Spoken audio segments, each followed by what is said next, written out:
Comme chaque mois, nouvel épisode du calendrier des semis. Vous pouvez retrouver l'intégralité de tous les épisodes dans la playlist dédiée du calendrier des semis.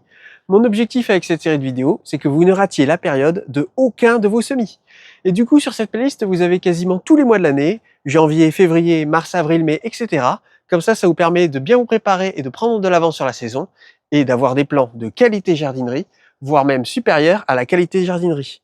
Et comme ça vous permet de faire tous les semis de votre potager pour seulement une poignée d'euros, contrairement à votre voisin qui aura dépensé plusieurs centaines d'euros pour avoir les mêmes plans que vous. Cette série de vidéos est l'occasion pour moi de vous faire bénéficier d'un suivi complet de tous mes semis, et c'est également l'occasion pour moi de vous faire découvrir de nouvelles variétés de légumes qui sont plutôt rares et plutôt inédits, de quoi vous inspirer pour la création de vos propres potagers. Allez, c'est parti!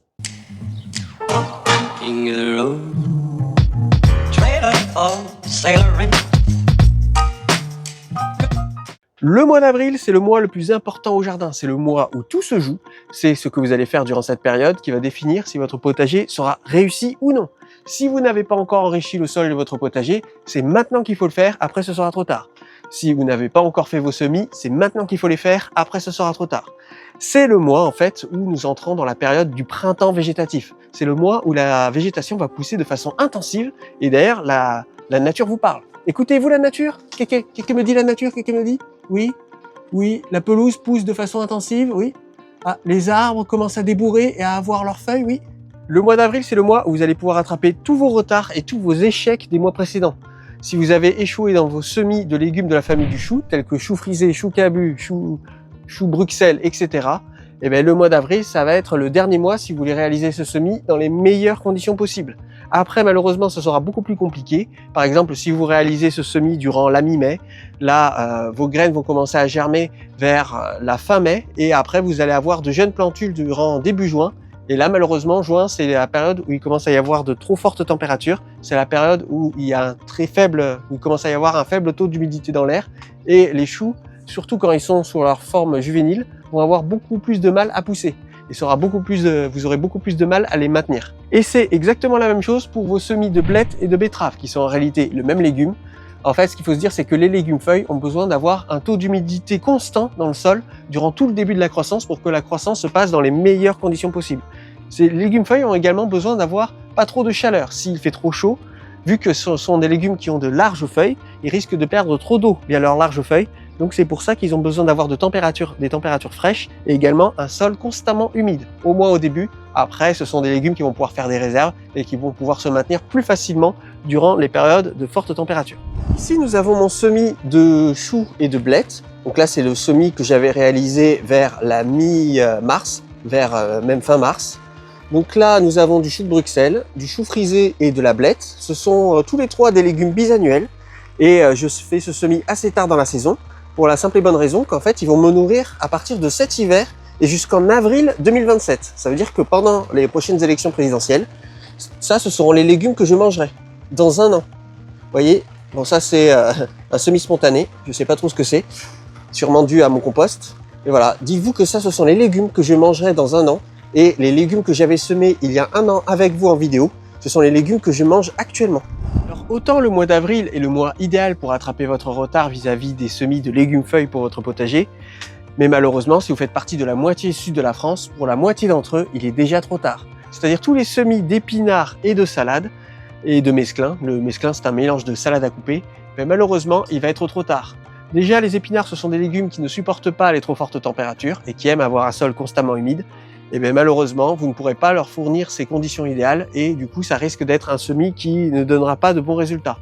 Pour les salades, c'est un autre problème. Ce sont des légumes qui vont trop rapidement monter en fleurs, du coup qui n'ont pas le temps de bien se développer sur une grande surface, qui vont monter en fleurs trop rapidement. Et du coup, là, vous n'aurez rien à récolter et ce ne sera pas assez intéressant non plus. Pour les salades, le mesclin et les épinards, pour moi qui habite dans le sud-ouest, ces semis sont terminés, ils ne sont plus possibles. Il me reste encore plein de salades des précédents épisodes du calendrier des semis. Vous voyez, j'en ai plein partout encore, j'en ai plein encore au potager, et j'arrête pas d'en donner au voisinage. Et voilà, le problème c'est que les salades commencent à monter en fleurs. Là on peut le voir en fait, le pied monte, au lieu de s'élargir, il s'étiole. On peut voir le tronc. Plus tard ici, il y aura des fleurs qui vont arriver. Et du coup, ce n'est plus possible d'en semer parce que sinon toutes les salades vont faire la même chose, le même résultat. Normalement, ce pied de salade là, il devrait plutôt ressembler à ça, il devrait plutôt s'élargir. devenir un gros pied de salade. Mais là, voilà, tous les pieds de salade commencent à monter en fleurs. Donc ici, il me reste encore quelques salades qu'on avait semées précédemment dans les précédents épisodes du calendrier semis, dans ma jardinière à salade. J'ai un peu tardé, normalement j'aurais dû les transplanter au potager beaucoup plus tôt. Et là, je vais pas tarder à les transplanter rapidement pour les mettre au potager. Je recommencerai à refaire ces semis-là courant fin septembre, début octobre environ. Pour les légumes bulbes, malheureusement, c'est la même chose. Tout ce qui est ail, oignons, échalotes, etc. Il faut savoir que les légumes bulbes se mettent à sécher dès l'arrivée des premières chaleurs. Donc si vous plantez vos bulbis trop tard, là du coup ils n'auront pas assez de temps pour bien se développer, pour bien prendre de l'épaisseur et vont sécher trop rapidement. Et du coup ce n'est plus assez intéressant de faire ces cultures. Si vous faites partie de la moitié nord de la France, il est encore temps, mais là ça va être le dernier moment et encore vaut mieux le faire en fait début avril pour avoir les meilleures conditions possibles.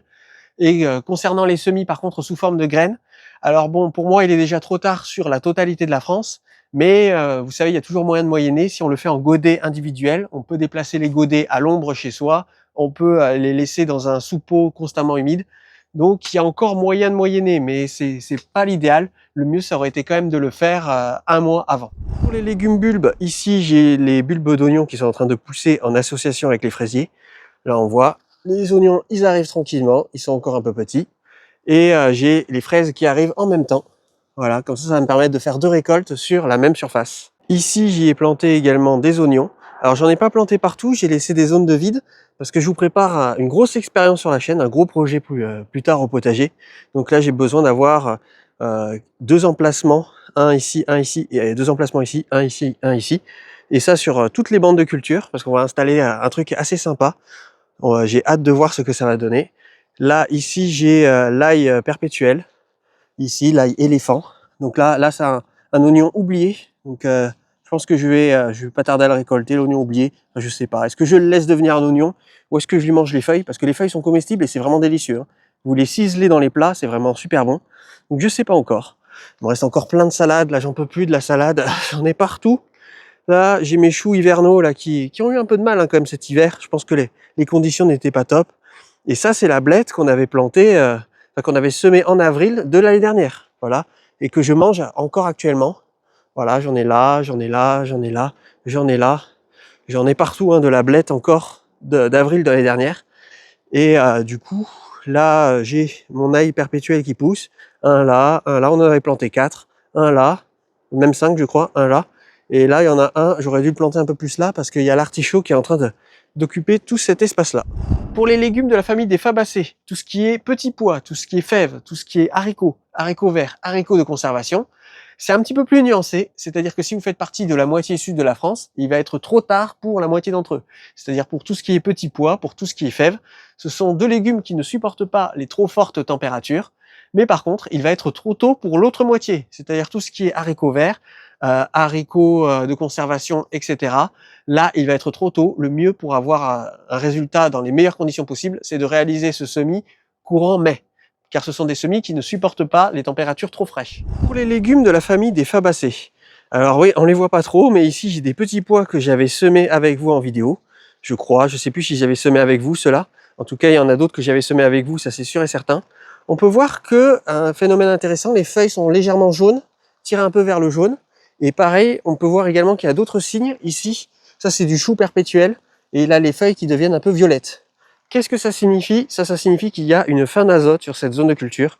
En fait, vers cet hiver, j'avais incorporé du broyat de bois ici assez tôt dans l'hiver pour que ça ait bien le temps de se décomposer. Et vu que c'était pas du BRF et que c'était du bois qui était un peu trop large, vous voyez, c'était du bois un peu trop grossier. Je pensais que j'allais esquiver la fin d'azote et que ça n'allait pas faire de dégâts, mais on voit qu'il y a encore le phénomène de fin d'azote.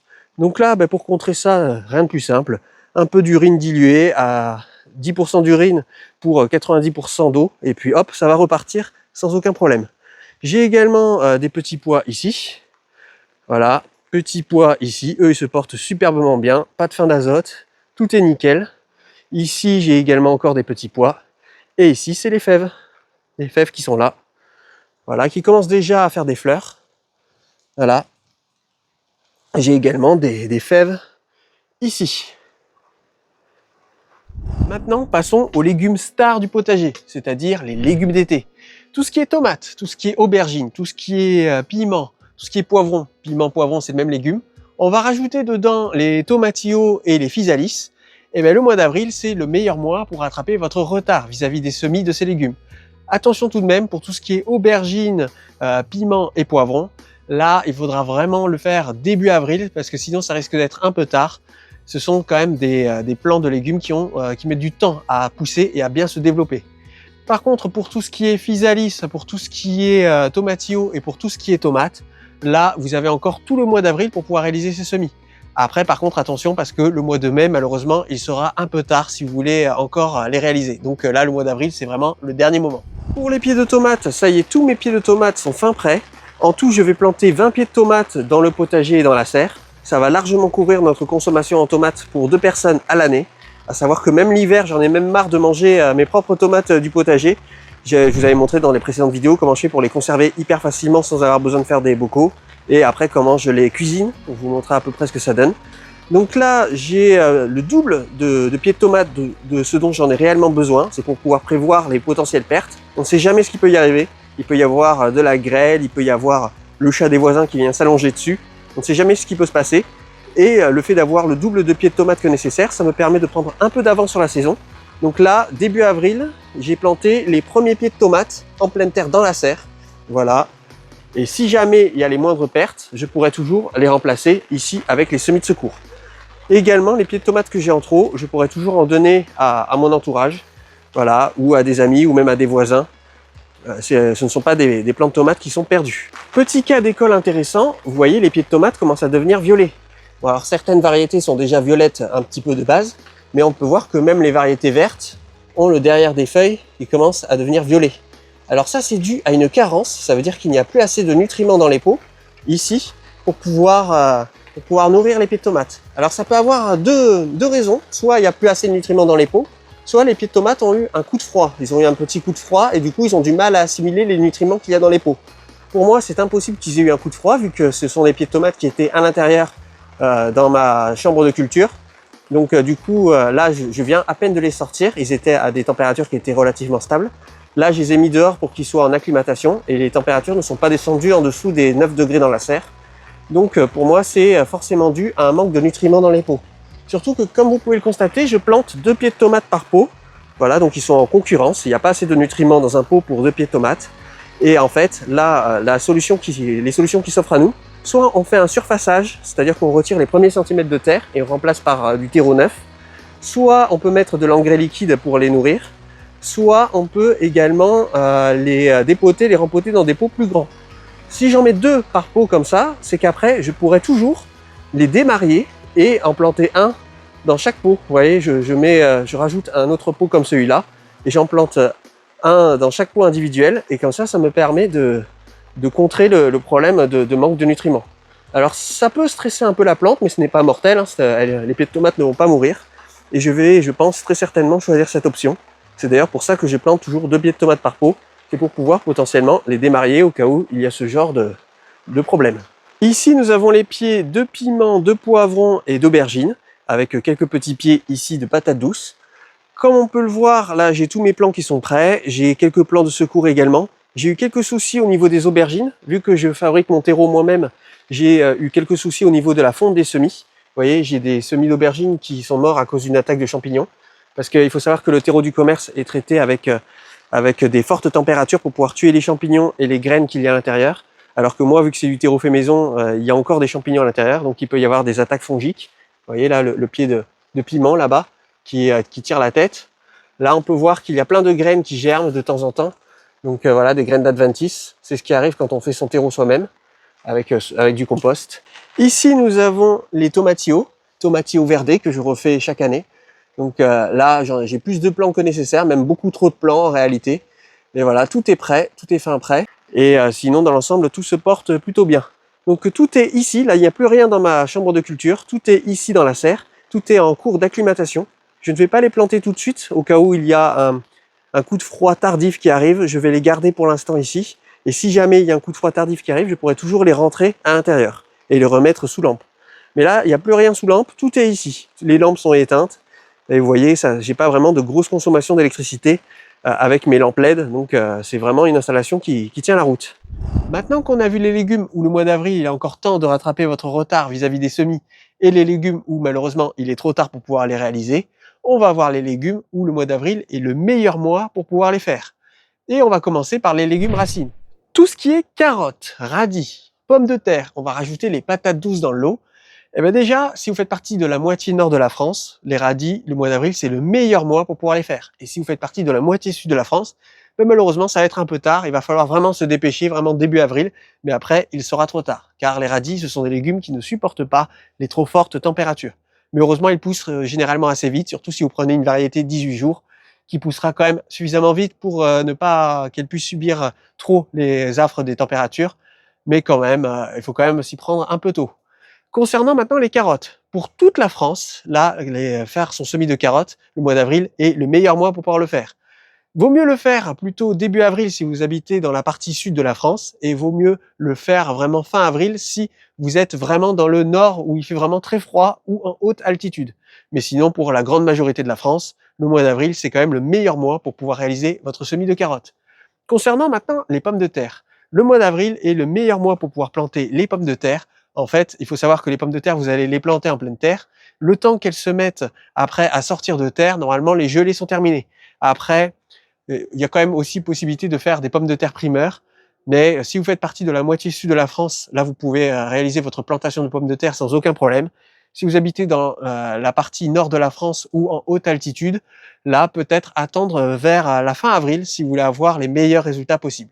Pour les pommes de terre, je les fais actuellement germer derrière une fenêtre avec une bonne exposition au soleil pour que voilà, elles puissent avoir suffisamment de soleil. On voit qu'elles sont toutes devenues vertes. Je fais pousser cette année 2 variétés. Alors malheureusement, j'ai paumé les étiquettes, j'ai oublié les noms. Je vous le dirai dans les prochains épisodes sur le potager, etc. Les variétés que j'ai sélectionnées. Là, pour l'instant, je ne les ai pas en tête. Donc voilà, j'ai une variété de pommes de terre plus que classique. Hein. C'est une variété de pommes de terre ferme, spécialement pour les frites. Ici, j'ai une variété de pommes de terre violettes. Alors, contrairement aux apparences, elles sont violettes en extérieur, mais quand on les coupe, elles sont de la même couleur que celle-là, malheureusement. Mais voilà, ce sont des pommes de terre idéales pour faire de la purée. Donc là, j'attends que les germes soient bien épais, hein, bien larges, voilà, qu'ils soient bien comme ça. Il ne faut pas qu'ils soient étiolés, il ne faut pas qu'ils soient effilés, sinon ça risque d'avoir un impact sur la production finale du légume. Donc voilà, j'attends qu'ils grossissent bien. Et une fois qu'ils seront bien grossis, je viendrai les implanter au potager. Les pommes de terre, je vais les planter ici. L'année dernière, elles étaient ici. Du coup, là, je vais faire une rotation. Là, pour l'instant, je ne peux pas encore les planter parce qu'il y a encore mes poireaux d'hiver qui sont encore là. Ils sont en train de s'épaissir. Là, ce n'est plus qu'une question de jours. Hein, ils sont quasiment prêts. On peut voir qu'ils sont déjà bien épais. Franchement, nickel. Je les ai plantés très profondément, donc la partie blanche va être assez longue. Je vais peut-être couper le sommet des feuilles juste après cette vidéo pour les aider à s'élargir juste avant la récolte. Et après, juste après, je vais enrichir un petit peu le sol avec du compost déjà composté. Et après, je viendrai y planter les pommes de terre à cet endroit-là. Concernant les légumes racines, pour moi qui habite dans le sud-ouest, j'ai pas fait de semis de radis cette année. Il est un peu tard pour en faire maintenant. De toute façon, il me reste encore trop de légumes à manger du potager d'hiver. Donc là, ce que je vais faire, c'est que dimanche, au moment où vous regarderez cette vidéo, je serai en train de travailler cette zone de culture. Je vais tout arracher les salades, même si elles n'ont pas eu le temps de bien se développer. Là, c'est bon, j'en peux plus de la salade. Je vais tout arracher et tout manger quand même. Je vais travailler le sol, je vais griffer plutôt le sol dans les premiers centimètres de terre et je vais y rajouter ici un sac de sable de 25 kg en 0,4, très important. Comme ça, il est suffisamment, il y a une granulométrie suffisamment variée pour ne pas que ça transforme tout ça en béton. Donc voilà, du sable en 0,4 avec, je vais rajouter ceci, du compost. Alors c'est un mélange de déchets de cuisine et de fumier de cheval. Le fumier de cheval, je l'ai incorporé vers novembre environ. Donc là, ça fait plus de 3 mois qu'il a été composté. On dit que le fumier d'herbivore, il faut qu'il soit composté pendant plus de 3 mois. Donc là, c'est bon. Et par contre, si c'était du fumier de toilette sèche ou du fumier de carnivore, là, par contre, il faut attendre 1 an. Parce que là, pour les légumes racines, il faut pas faire de blagues, il faut pas faire de bêtises. On va pas planter, on va pas semer les légumes racines dans du caca frais. Sinon, je vous raconte pas les risques de salmonelle et de je ne sais quoi. Maintenant, passons aux patates douces. Le mois d'avril, c'est le dernier mois si vous voulez mettre à germer vos patates douces. Voilà, les patates douces, une fois que vous les mettez à germer, elles mettent du temps à germer. Donc là, le mieux, c'est de les mettre à germer quand même le plus tôt possible.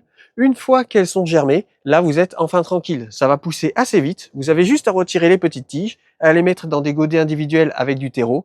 Et après, ça va très rapidement tirer des racines et vous allez pouvoir très rapidement les mettre au potager. Il faut savoir que les patates douces, ce sont des légumes tropicaux qui aiment avoir un sol qui soit constamment humide pendant le début de croissance et qui aiment aussi les fortes températures. Alors moi, j'ai toujours eu des meilleurs résultats en les plantant le plus tôt possible, c'est-à-dire vers mi-avril, début mai. Comme ça, le sol sera encore suffisamment humide pour que les patates douces fassent un début de croissance de façon optimale. Et après, elles ont très rapidement de la chaleur et comme ça leur permet de vraiment exploser. Pour les patates douces, ça y est, tous mes plants sont prêts. Donc voilà, j'ai mis à germer mes patates douces dans des verres avec de l'eau au fond. Ça a fait ici des racines. Après, les patates douces ont fait des germes qu'on peut voir ici. Il me suffit de retirer, d'arracher le germe à ras de la patate douce. On peut voir qu'au pied des germes, il y a des embryons de racines. Donc là, les germes, je les plante directement dans le terreau et ça donne ceci, des plants de patates douces. Donc là, j'en mets 2 par pot, 2 par godet. Et là, maintenant, ils sont bien développés à l'intérieur et ils attendent leur heure pour être plantés. Donc tous mes plants sont prêts. Je pense que je vais les planter vers la mi-avril environ.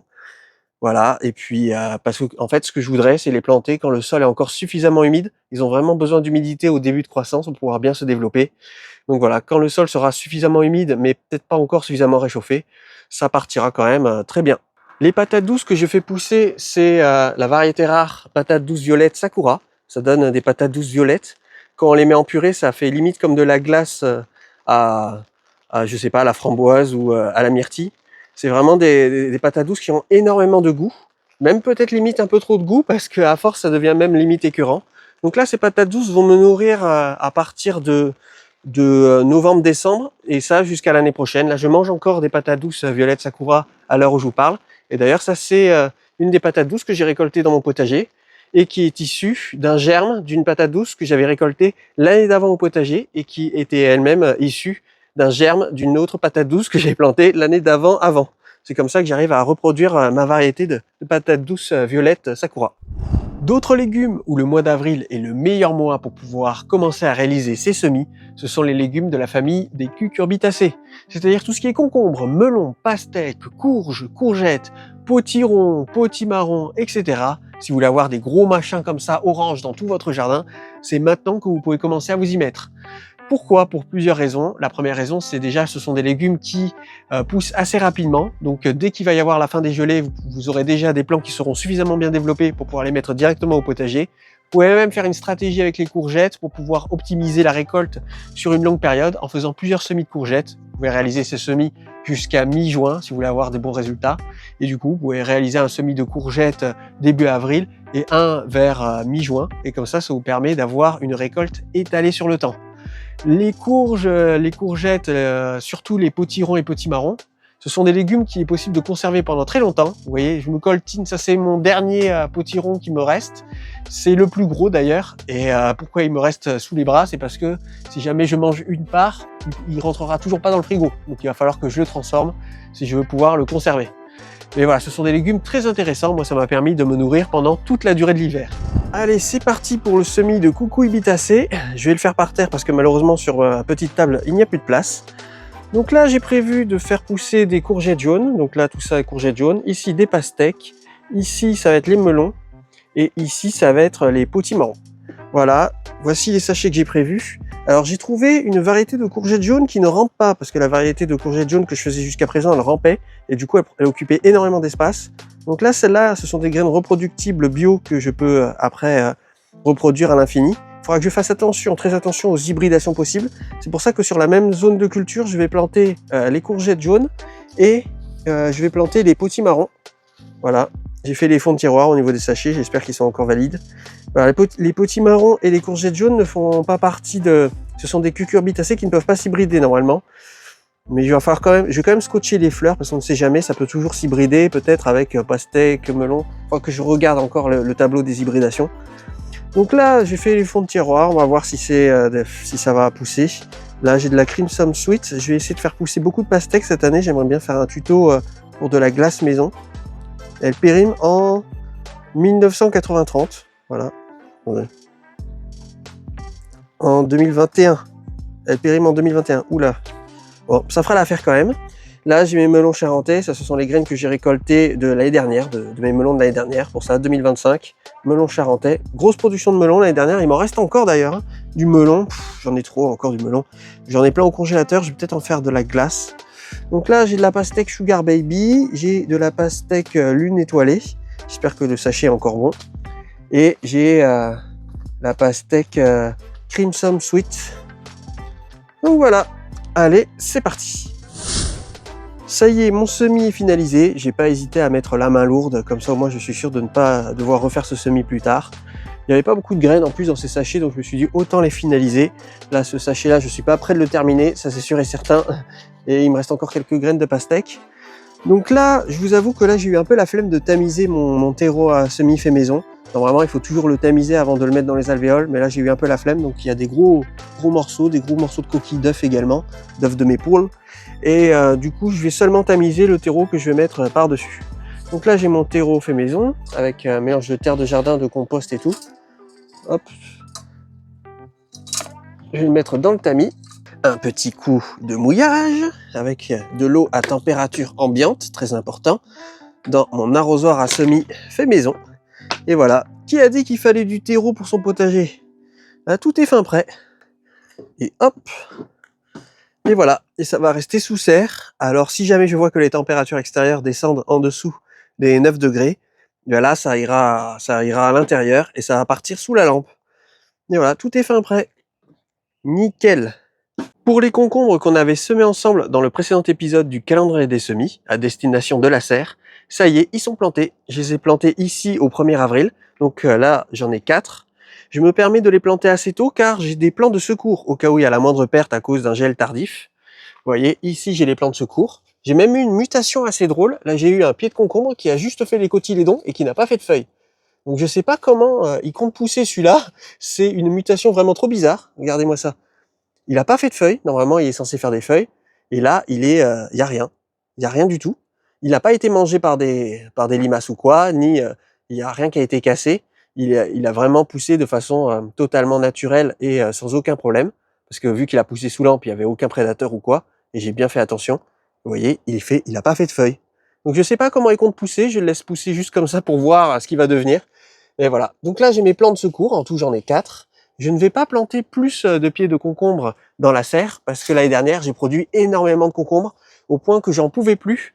Donc là, en tout, j'ai en planté 10, 4 dans la serre et le reste au potager. Et ouais, l'année dernière, j'avais tellement de pieds de concombre. Là, il reste encore les branches qu'il faut que j'enlève d'ailleurs, des concombres de l'année dernière. Tellement de concombres que, dites-vous, à l'heure actuelle, il m'en reste encore de l'année dernière. Oui, oui. Voilà. Un échantillon de ce qui me reste encore de l'année dernière. Ça, c'est un concombre qui poussait là, hein, qui poussait suspendu ici. On peut voir dans mes précédentes vidéos. Et ouais, c'est un concombre de l'année dernière qui me reste encore. Il m'en reste encore plein. Je les conserve dans une pièce qui est à la fois fraîche et qui est à la fois sèche. Donc du coup, comme ça, ils ne moisissent pas et je peux les conserver longtemps. Mais même là, je pense qu'il est plus très bon. Je les garde quand même pour récupérer les graines qu'il y a à l'intérieur parce que ça, c'est ma propre variété. Donc voilà. Voilà, j'ai pas envie d'avoir une nouvelle indigestion de concombres parce que là, je vous avoue, j'en ai mangé tellement cet hiver là des concombres, je n'en pouvais plus. Donc là, 10 pieds, ce sera amplement suffisant pour cette année. Et dans tous les cas, vous voyez, les 4 pieds, ils vont pousser ici, ils vont pousser tout en haut de la serre, ça va être très joli quand même. Et cette année, je ne vais pas en planter de l'autre côté parce que je vous avais raconté que le problème des pieds de concombre qui poussaient de ce côté, il y avait le même filet ici, c'est que ça créait trop d'ombre et du coup, les cultures qui étaient ici, parce que le soleil est de ce côté, les cultures qui est ici n'avaient pas assez de lumière pour pouvoir bien se développer. Ici, dans cette jardinière, j'ai également fait un semis ici de capucine. Capucine naine, ma variété préférée, bijou double variété, fleurs comestibles, délicieux goût. Et ici, des œillets d'Inde. Alors moi, la variété d'œillets d'Inde que je fais pousser, je crois qu'elles ne sont pas comestibles parce que j'ai une variété naine. Et j'en avais mangé la dernière fois et j'ai été malade. Donc je pense pas que ça soit comestible. Mais la variété naine m'arrange beaucoup parce que ça me permet de profiter de tous les effets bénéfiques qu'ont les œillets d'Inde au potager. Et sans que ça prenne trop de place en fait, sans que ça fasse trop d'ombre au potager. Donc voilà, je fais toujours la même variété d'œillets d'Inde. Et à ce qui paraît c'est comestible, mais moi personnellement, ça l'a pas été pour moi en tout cas. Autre bonus, dans mon bordel, comme chaque année maintenant je relance mon boutureur à l'étouffée grande capacité. Donc là j'ai bouturé à l'intérieur en majorité comment ça s'appelle déjà? Des framboises. Parce que souvenez-vous, l'année dernière, j'ai mangé une barquette de framboises par semaine et ça jusqu'à fin décembre. Donc franchement top. J'ai beaucoup de variétés de framboisiers chez moi. Il faudra que je vous fasse un tour, une visite des variétés que j'ai. Et la variété qui m'a produit des framboises, une barquette de framboises par semaine jusqu'à fin décembre, c'est la variété avec des piquants là-dessus. Il faudra que je regarde dans mes fiches quelle variété c'est. Du coup, là, je l'ai bouturé, hein, franchement, des framboises toutes les semaines jusqu'en décembre, c'est top. Donc là, j'ai bouturé et il commence déjà à me faire des framboises. Là. Il est déjà reparti là. Sauf que là, bon, vu que c'est des boutures, je vais peut-être retirer les fleurs si je veux que ça se concentre la production dans les racines. J'ai également bouturé avec ici quelques groseilliers qui poussent dans le jardin. Il faudrait que je vous fasse un tour de mes fruitiers, j'en ai plein, des petits fruitiers. J'ai également bouturé ici mon, comment ça s'appelle, mes baies de goji. Et également mon mûrier sans épines que j'ai bouturé ici. Et il veut encore faire des mûres. Donc là, je vais retirer les fleurs pour qu'ils se concentrent dans la pousse. Et voilà, vous voyez, ça c'est ma vidéo tuto où on avait fabriqué un boutureur à l'étouffée grande capacité. Et depuis, je m'en sers tout le temps. Chaque année, je m'en sers. Et ça marche à chaque fois. Regardez, il n'y a pas une seule bouture qui a échoué. Tout est reparti. Non, franchement, c'est top. Donc avant, je mettais mon boutureur à l'étouffée dans mon tuto dans la serre. Et finalement, j'ai l'impression qu'il fonctionne même mieux sur la terrasse. Voilà, en extérieur. Parce que dans la serre, des fois, il y a la température à l'intérieur de la serre qui monte trop. Et vu que là, c'est sous cloche, là, ça monte encore plus. Et l'année dernière, j'avais eu des boutures qui avaient réussi, mais qui étaient mortes après à cause d'un excès de chaleur. Donc là, maintenant, je mets mon boutureur à l'étouffée dehors, en extérieur. Voilà. Maintenant, j'ai une confession à vous faire. J'ai été obligé et contraint d'aller chez le coiffeur. Non, je plaisante, c'est pas ça la confession. J'ai été obligé et contraint d'acheter, attention les yeux, 2 sacs de terreau. Oh mon Dieu! Tout n'est qu'un mensonge. Non, c'est pas ça. C'est pas pour le potager, en fait. C'est pas du tout pour le potager. C'est parce que je vais être obligé d'arracher un arbre fruitier en fleurs pour le mettre en pot. Et autant vous dire que si j'utilisais mon terreau fait maison pour le rempoter dans un pot, avec un mélange de compost, de terre argileuse et de sable, le pot risque de peser 10 millions de kilos. Et si je veux pouvoir porter ce pot, il vaut mieux que, et pas briser le dos en même temps, ne pas être obligé de venir le chercher avec un engin de chantier. Je vais être obligé d'utiliser du compost qui, lui, est beaucoup plus léger que mon terreau fait maison. Du coup, j'ai été contraint d'acheter du terreau de plantation. Et vu que c'est un poirier en fleurs, un arbre fruitier en fleurs, si je veux augmenter ses chances de survie, parce qu'il ne faut jamais normalement déplacer un arbre fruitier en fleurs, ça c'est interdit par la Convention de Genève.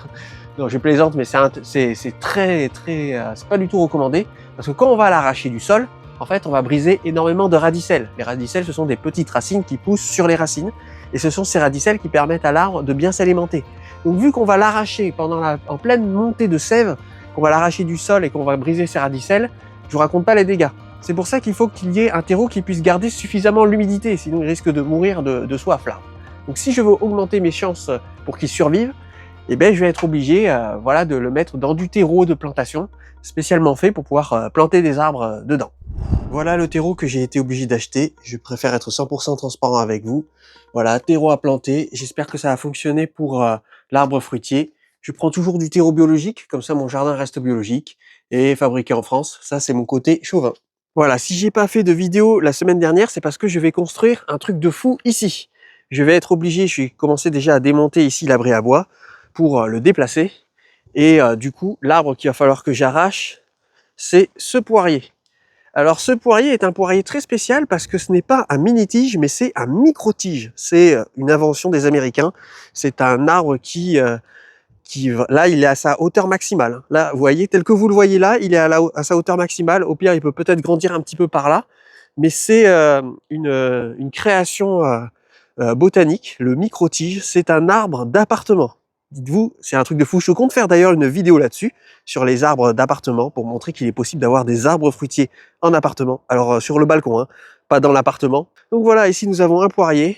Et comme vous pouvez le constater, il est en fleurs. Et du coup, c'est lui que je vais devoir arracher du sol pour le mettre en pot. Il va falloir un pot avec un gros volume, parce que je vais essayer de récupérer le plus de mottes de terre possible, pour éviter qu'il y ait des racines, trop de radicelles qui soient brisées pendant la pleine montée de sève. Vu que je compte faire mon projet là prochainement, j'ai pas le temps d'attendre mon projet de construction. Donc du coup voilà, c'est lui qu'il va falloir que j'arrache et que je replante dans du terreau. Parce que déjà qu'en plus je vais prendre la terre argileuse qui est là, je vous raconte pas le poids que va faire le pot. Alors c'est pour ça que là, je vais être quand même obligé de prendre du terreau. En fait, je vais avoir besoin de tout cet espace-là, hein, tout cet espace-là pour le futur projet. Voilà, jusqu'à la serre, ça va partir de la serre jusqu'à là-bas. J'ai 2 autres arbres fruitiers ici, que eux, je vais pouvoir laisser, heureusement. Donc là, j'ai un autre poirier. J'avais planté les 2 à côté pour faire de la pollinisation croisée. Les 2 sont compatibles au niveau du pollen, sont très compatibles. C'est pour ça que j'avais planté les 2 l'un à côté de l'autre, mais malheureusement, je vais être obligé de déplacer celui-là. Donc là, j'ai un poirier William, c'est un mini-tige, lui, par contre, c'est pas un micro-tige comme lui. C'est un mini-tige, donc il va atteindre la hauteur un petit peu plus de 2 mètres. C'est pour ça que je l'ai planté à plus de 1 mètre du grillage. Voilà, et ici, j'ai un poirier, c'est les pommes vertes, là, les Granny Smith. Voilà, mini-tige, pareil, voilà. Peut-être, à un moment, je voulais même peut-être faire une culture en espalier, vous voyez, en tressant sur un grillage, ici, ces arbres fruitiers. Bon, pour l'instant, je les laisse pousser tranquillement. Il y a le temps encore pour me décider. Regardez, ils sont tous en fleurs, c'est trop beau. Merci énormément aux membres de la communauté qui permettent la survie de la chaîne en me soutenant financièrement, soit via le Tipeee, soit en cliquant sur le bouton rejoindre de la chaîne. Si cette vidéo vous a plu, vous pouvez la liker et vous abonner pour ne pas rater les suivantes. Je ne sais pas vous, mais moi je suis quand même un peu en retard cette année au potager. Il va falloir envoyer du lourd pour ce mois d'avril. Et je vous dis à la semaine prochaine.